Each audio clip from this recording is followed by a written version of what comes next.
Hello दोस्तों, welcome back to our channel study with JS Kashyap. आज 12 जनवरी है और आज हम 12 जनवरी से रिलेटेड क्वेश्चंस देखेंगे। तो चलिए आइए बिना समय गवाए हुए शुरू करते हैं। तो हम देख लेते हैं कि इतिहास के पन्नों में 12 जनवरी का क्या महत्व है। तो आज के ही दिन 1708 में जो साहू जी भोंसले थे आपके प्रथम, ये आपके मराठा के शासक बने थे। 5वें शासक थे ये मराठा साम्राज्य के। उसके अलावा 1934 में आपके सूरसेन एक आपके महान क्रांतिकारी हुए हैं। इसके अलावा ये इंडियन रिपब्लिकन आर्मी के संस्थापक भी थे, फाउंडर थे। इनको आज के ही दिन चटगांव में फांसी दे दी गई थी, जो वर्तमान समय में बांग्लादेश में है।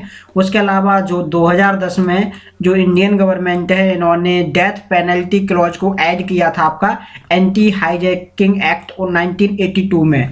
और इसमें क्या हुआ था, इसमें जो आपकी फ्लाइट थी उसको मतलब जो एविएशन फ्लाइट हैं, जो आपकी सिविल एविएशन, जो मतलब जो लोगों को ले जाती हैं आपस में मतलब एक जगह से दूसरे स्थान पर, तो उनको जो डर था टेररिस्ट अटैक का, इसलिए इनको कोई अटैक मतलब इसको हाईजैक ना करे, इसलिए इसमें ये क्लॉज जोड़ा गया था डेथ पेनल्टी के लिए। उसके अलावा 2018 में इसरो ने अपना 100वां सैटेलाइट लॉन्च किया था और इन्होंने एक साथ 31 सैटेलाइट भेजे थे। 2018 में इन्होंने ये कारनामा किया था। इसके बाद भी सैटेलाइट जो आपका इसरो है उसने 104 सैटेलाइट भेजकर रिकॉर्ड बनाया था, जिसको एलन मस्क की कंपनी स्पेस एक्स ने 143 सैटेलाइट भेजकर उसको तोड़ दिया है। कुछ इवेंट्स थे जो हमने कवर किए। अभी हम देख लेते पहला प्रश्न, भारतीय अमेरिकी व्यापार नीति फोरम की 13वीं बैठक का आयोजन कहाँ किया गया है? तो आपको बताना है। आपके ऑप्शन से हैं न्यू दिल्ली, हैदराबाद, कैलिफोर्निया या वॉशिंगटन डीसी।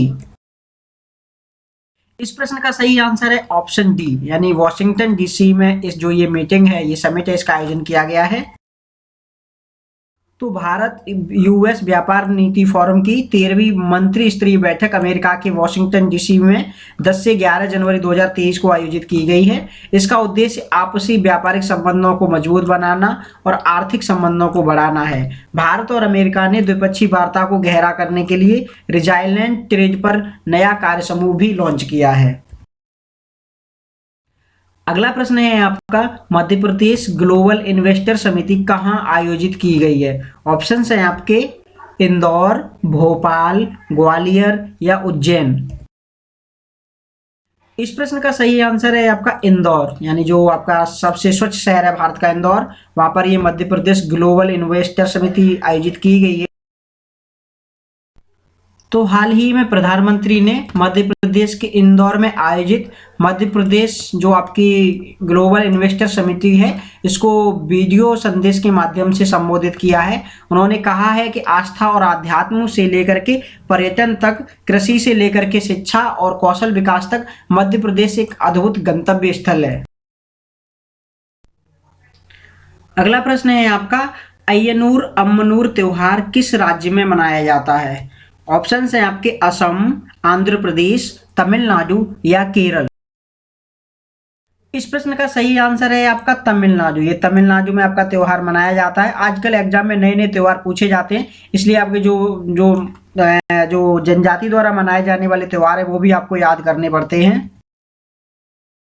तो जो अय्यनूर अम्मनूर फेस्टिवल है, तमिलनाडु के नीलगिरी में रहने वाली कोटा जनजाति द्वारा मनाया जाता है और इसमें मिट्टी के बर्तन बनाने के लिए मिट्टी इकट्ठी की जाती है और मिट्टी के बर्तन बनाने के बाद वे अपना मंदिर खोलते हैं और फिर इसी मिट्टी के बर्तन में भोजन तैयार करके पूरे गांव को परोसते हैं। तो ये इसकी परंपरा है, जो आपकी जनजाति जिसका नाम है कोटा जनजाति, यानी नीलगिरी में रहने वाली जनजाति है। तमिलनाडु में ये फेस्टिवल मनाया जाता है। अगला प्रश्न है आपका, किस राज्य ने सहर्ष विशेष शिक्षा प्रोग्राम शुरू किया है? तो आपका सहर्ष स्पेशल एजुकेशन प्रोग्राम किसके द्वारा शुरू किया गया है? ऑप्शंस है नागालैंड, मिजोरम, त्रिपुरा या मेघालय। इस प्रश्न का सही आंसर है आपका त्रिपुरा। ये त्रिपुरा ने आपका इस प्रोग्राम को लॉन्च किया, सहर्ष को। तो आप कह दें कि त्रिपुरा राज्य सरकार ने सामाजिक और भावनात्मक शिक्षा को बढ़ावा देने के लिए सहर्ष विशेष शिक्षा प्रोग्राम शुरू किया है। इसे अगस्त 2022 में 40 स्कूलों में पायलट प्रोजेक्ट के तौर पर शुरू किया गया था और अब जनवरी से राज्य के सभी सरकारी और सहायता प्राप्त स्कूलों में लागू किया जाएगा। इसका उद्देश्य बच्चों को आनंद और उत्साह के साथ अध्ययन करने में सक्षम बनाना है। तो ये इसका उद्देश्य आपका सहर्ष नाम दिया गया है, त्रिपुरा राज्य के द्वारा इसको शुरू किया गया है। अगला प्रश्न है स्कूल ऑफ लॉजिस्टिक कहाँ खोला गया है? ऑप्शन है आपके अगरतला, भोपाल, गुवाहाटी या फिर कोलकाता। इस प्रश्न का सही आंसर है आपका अगरतला। त्रिपुरा की राजधानी अगरतला में इसको भी खोला गया है। हम एक्सप्लेनेशन के माध्यम से समझेंगे इसे।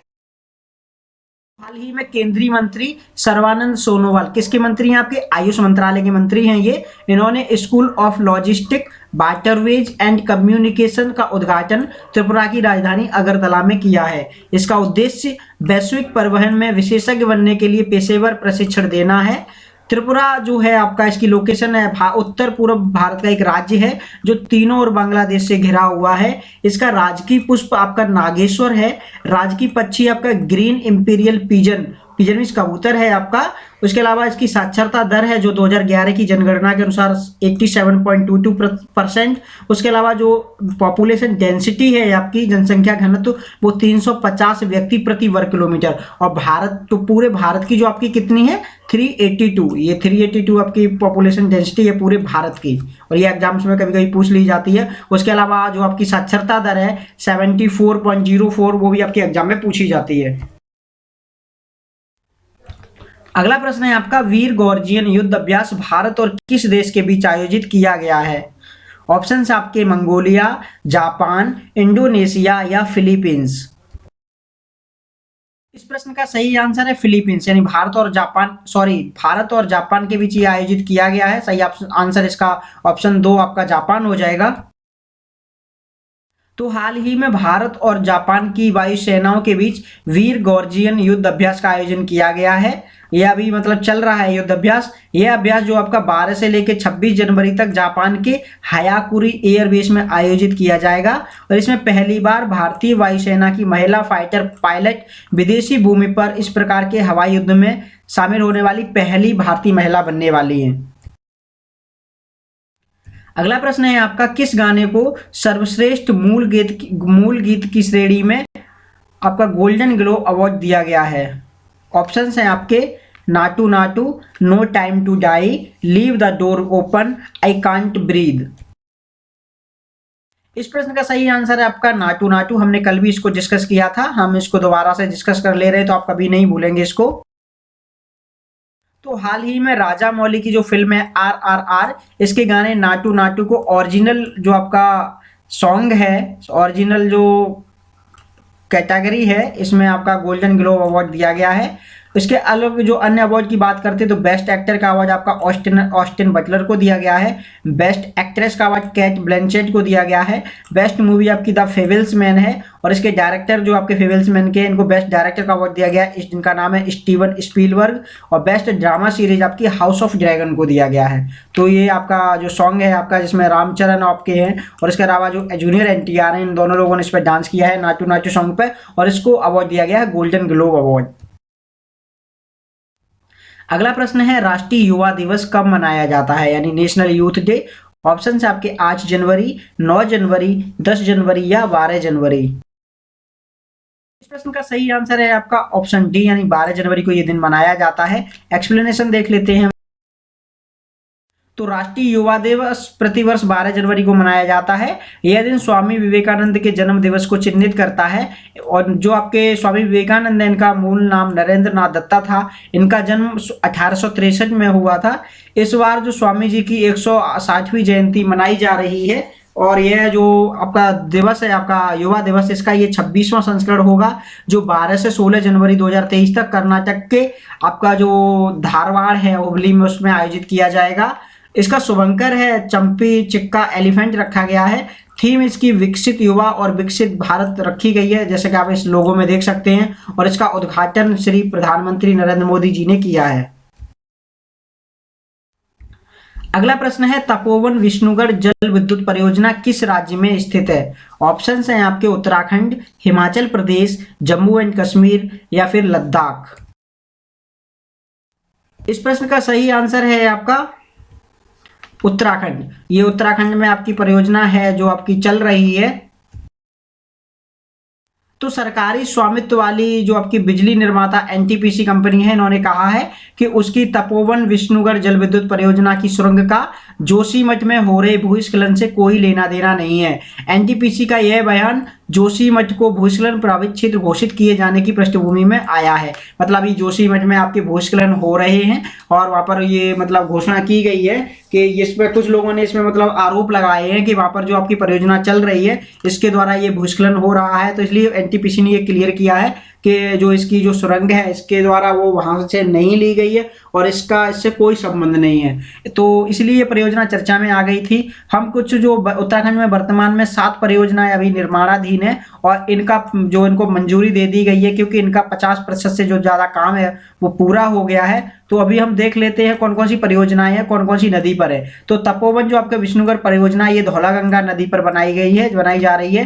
टिहरी जो चरण 2 परियोजना है भागीरथी नदी पर बनाई जा रही है। इससे पहले मतलब टिहरी जो आपका पहले वाला जो डैम था वो भागीरथी नदी पर था, इसका चरण 2 आपका स्टार्ट किया गया है। इसके अलावा विष्णुगढ़ जो पीपल कोटी परियोजना है ये अलकनंदा नदी पर, देखिए ये विष्णुगढ़ तपोवन है और ये विष्णुगढ़ पीपल कोटी परियोजना अलकनंदा नदी पर है। ये आपकी सिंगोली भटवारी परियोजना आपकी मंदाकिनी नदी पर बनाई जा रही है। फटा भोयांग परियोजना आपकी मंदाकिनी नदी पर बनाई जा रही है। मध्य महेश्वर परियोजना आपकी मध्य महेश्वर नदी गंगा नदी पर बनाई जा रही है और काली गंगा 2 परियोजना आपकी काली गंगा नदी पर बनाई जा रही है। ये 7 परियोजनाएं हैं जो निर्माणाधीन है उत्तराखंड की और इनको सबको हम याद रखेंगे तो बहुत अच्छा रहेगा एग्जाम की दृष्टि से। अगला प्रश्न है लोकसभा के अधिवेशन हेतु गण पूर्ति कितनी होती है, यानी जो कॉरम है आपका वो कितना होता है।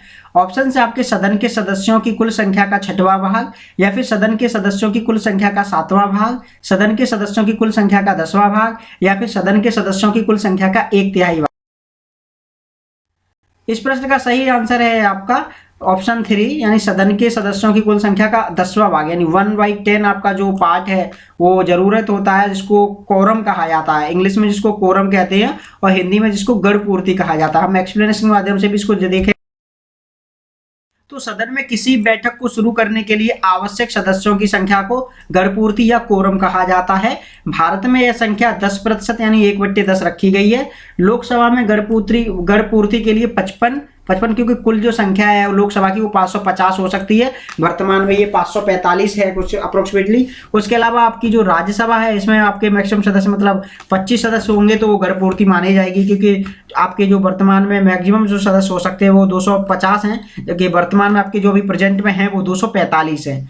तो किसी भी सदस्य का जो आपका उसका जो सभापति होता है या अध्यक्ष होता है तभी पीठासन होगा जब आपकी सदन की गणपूर्ति पूरी हो जाएगी। ये कुछ प्रश्न थे जो हमने कवर किए। अभी हम 1 लाइनर आपके देख लेते हैं। तो अनुभवी लेखक गीतकार जावेद अख्तर पर लिखी गई पुस्तक जादूनामा का हाल ही में विमोचन किया गया है और इस बुक को अरविंद मंडलोई ने लिखा है। उसके अलावा स्वास्थ्य मंत्री मनसुख मंडाविया ने ब्रेविंग ए वायरल स्टॉर्म इंडियाज कोविड-19 वैक्सीन स्टोरी नामक पुस्तक का विमोचन किया है और इस जो बुक है इसको आशीष चांदोरकर और सूरज चौधरी ने लिखा है। इसके अलावा केंद्र सरकार ने डिजिटल भुगतान को बढ़ावा देने के लिए 2600 करोड़ रुपए की प्रोत्साहन योजना को मंजूरी दी है और इसे रुपे कार्ड और यूपीआई के उपयोग को बढ़ाना है। जो ये परियोजना की गई इसमें रुपे कार्ड का जो छोटे जो यूपीआई के ट्रांजैक्शन है इनको बढ़ावा मिलेगा। इसके अलावा केंद्र सरकार ने नई जो एकीकृत खाद्य सुरक्षा योजना थी उसका नाम बदल करके प्रधानमंत्री गरीब कल्याण अन्न योजना कर दिया है और इससे लाभार्थी है जो आपके इनको मुफ्त खाद्यान्न प्रदान किया जाएगा। जो आपका मुफ्त में जो अनाज मिलता है वो इससे मिलता रहेगा, जिसका नाम बदल करके प्रधानमंत्री गरीब कल्याण अन्न योजना रख दिया गया है। तो प्रश्न थे जो हमने कवर किए। आई होप आपको वीडियो पसंद आया होगा। अभी भी 50% जो हमारे व्यूअर्स है वो हमारा चैनल सब्सक्राइब नहीं किया है, तो आप लोगों से उम्मीद हम करते हैं कि आपका इतना स्नेह तो हमें मिलना ही चाहिए। आप हमारे चैनल को सब्सक्राइब कीजिए। हमारी टीम आपके लिए अथाह मेहनत करती है, तो उनके लिए हम आपसे मतलब यही चाहते हैं कि आप हमारे वीडियो को देखें पूरा। उसके अलावा हमारे चैनल को सब्सक्राइब करें। मिलते हैं आपको एक नई वीडियो में नए प्रश्नों की सीरीज के साथ। तब तक के लिए नमस्कार, जय हिंद।